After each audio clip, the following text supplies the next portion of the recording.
Well, good morning, everyone. This is Barry O'Brien here on Seaview Radio, and I want to welcome West Palm Beach Mayor Jerry Muoio to our show. Good morning, Barry. How are you? I'm doing great. Good. Great. We're here in her office in downtown West Palm Beach. I want to thank our friends at Cosmo and Company for helping us to bring this to you every Saturday and Sunday morning. Lots of things going on downtown this week, in the boat show especially. That's how many people are you expecting for that? That's true. I guess we get usually around 80,000 people at the boat show, 70 to 80,000 in our downtown. It starts on Thursday and we'll be here through Sunday. It is a huge show, over $1 billion worth of merchandise, and some really beautiful boats. Come and see. I can only imagine what that does to the economy of the city, and you could not ask for better weather. It's great. As you look out, this is Yeah. pretty Chamber of Commerce weather here. That it is. We've been told by the vendors of the boat show that they really like our boat show best because they can walk out down on Clematis and grab lunch or stay after for a cocktail. Close access to alcohol is always good when you're working one of these trade shows. Well, and you can have it at the boat show as well. So it's it's a great show, and we're looking forward to the day when we surpass Fort Lauderdale's boat show. We think it's going to be soon. Wouldn't that be great? Yeah. I understand you've got some restrictions on things We that you can do. bring in. We'd like everybody to know that they are not allowed to bring in coolers or backpacks. They can only bring in bags that are 12 by 12 by 6. So leave your big clunky bags at home.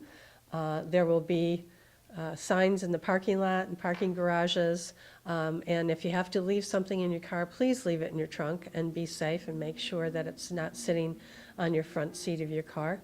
But you will not be allowed in if you have a backpack, or if you have a cooler, or if you have a bag that's bigger than 12 by 12 by 12. So just bring yourself in and bring some money and Yeah. have a ball. If you have Buy a boat. if you have a clear plastic bag, that would be the very best. You'll get through the lines more quickly. If you have to bring a large bag because it's a diaper bag or something, then it'll be subject to search. And every bag is subject to search. Bringing a American Express Platinum card wouldn't be a bad idea either if you Well, want to buy something while you're there. Really, That would be- it that depends would be on your great. limit there, I Yeah. guess. I don't know. Now, Mayor Muoio, there was an article in the Palm Beach Post last week about water in West Palm Beach. Can we feel safe that we're drinking safe water? I mean, it would lead you to believe that the testing wasn't being done to the highest of standards. Are we okay with this? Or? We are absolutely okay with our water. There's a couple of sides to this issue. One side is we have personnel who test water. We need to make sure that those personnel are doing the job the way our standard operating procedures outline. All the operating procedures are written down, they've been trained. We need to make sure that the personnel follow those procedures. On the other hand, we have electronic testing of our water that takes place every 15 minutes, every hour, every day. So for 24 hours, 7 days a week, every 15 minutes, your water's being tested. And we know from that assessment that the water is safe. It's never entered even a cautionary zone. We're doing really well.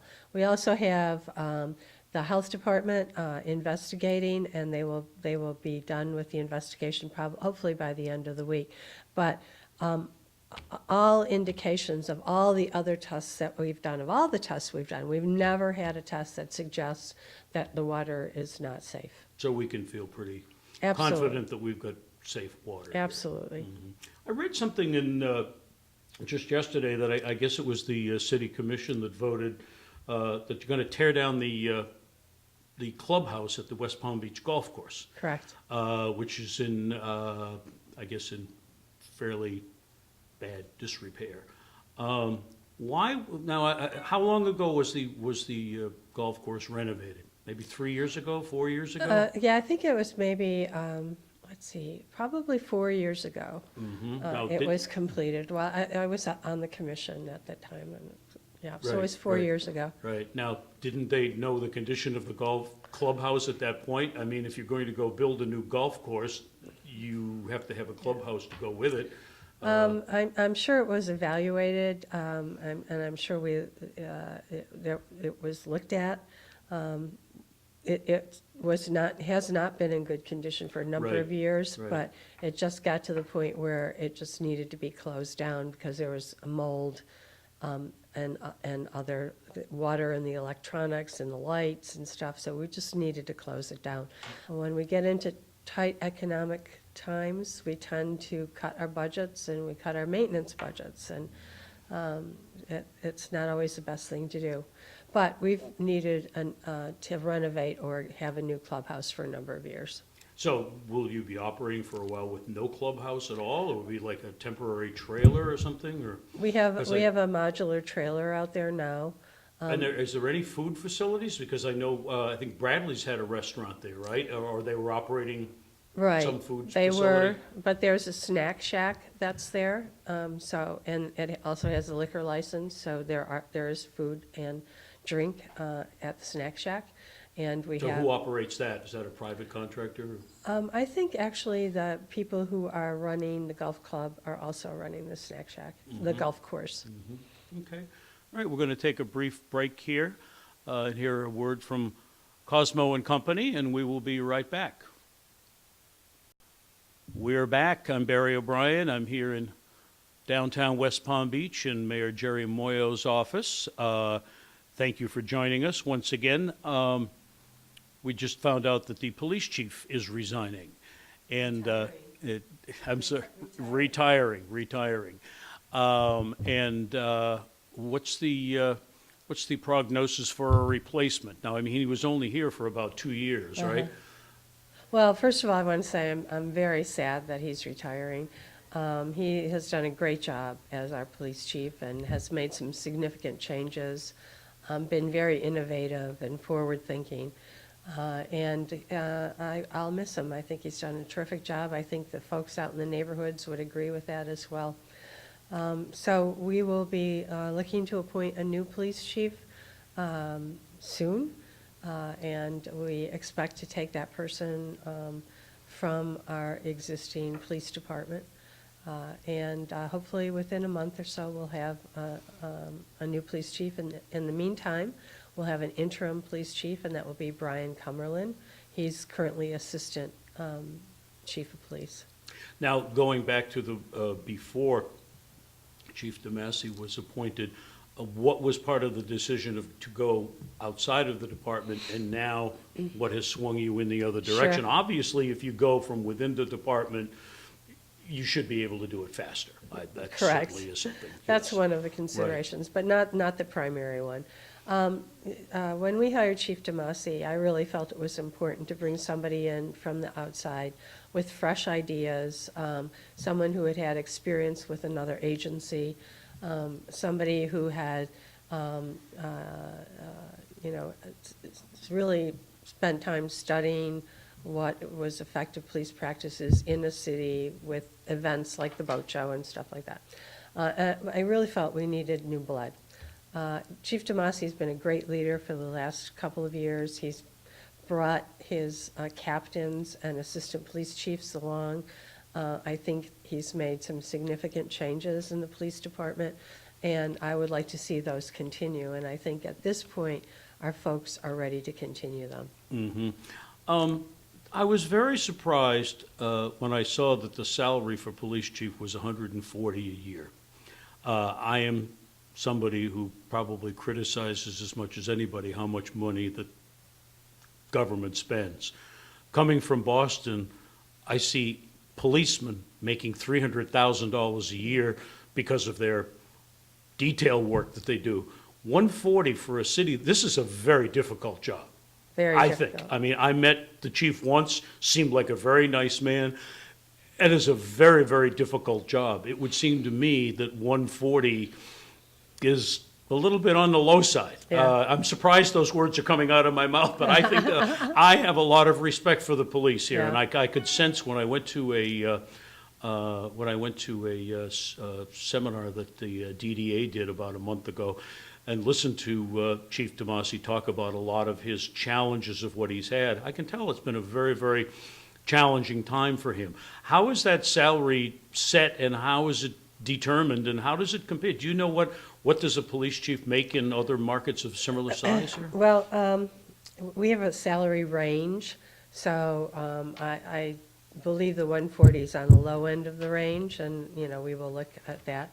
But we have a salary range. The salary ranges are set by the city commission. Our people working have not had raises in a number of years. We are seeing now that people are leaving our city to go to places where they can get a higher salary. And we're going to have to address that soon, because I don't want to have a brain drain here. So we're going to have to look at it.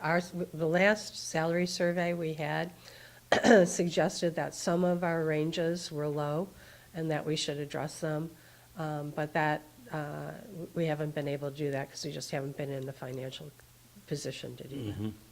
I was in a DDA board meeting yesterday morning, and there was discussion of the potential of doing a shuttle to the Palm Beach Outlets Mall from downtown and probably the train station over to the mall and back, but there's no funding for it. They were looking of seeing if there's a way where they could get maybe the DDA and the city and the mall could all chip in on this and whatever. Do you see that that's something that's a possibility? And I guess the figure that they tossed out was $50,000 total for a 3-month trial on that. Is that something that the city would be interested in? Whose determination would that be? Yeah, absolutely, we would be interested in it. I think it would be really a good thing. It would really build the synergies between City Place and Clematis Street and the outlet center. We'll talk about it. I think it's very interesting when you think of all the naysayers who were complaining about the new mall and saying it was going to be crime-ridden and whatever. Unless I've missed something, it seems to be moving along very Beautifully. smoothly. I talked to somebody yesterday. She said, I went over to the mall for the first time. She said, not only was it crowded, everybody had bags in their head. They were buying. Sure. So it really does look like it's doing very, very well. I have a little patience with those naysayers. They're their own worst enemies. I don't read those comments at the end of the newspaper blogs because I think It's always the same people. Well, it's always the same people, and it's people who have nothing better to do. The outlet center is hugely successful. Mayor Muoio, thank you for joining us here on CV Radio. I'm Barry O'Brien. Thank you to Cosmo and Company, and we will see you again next weekend. I look forward to it.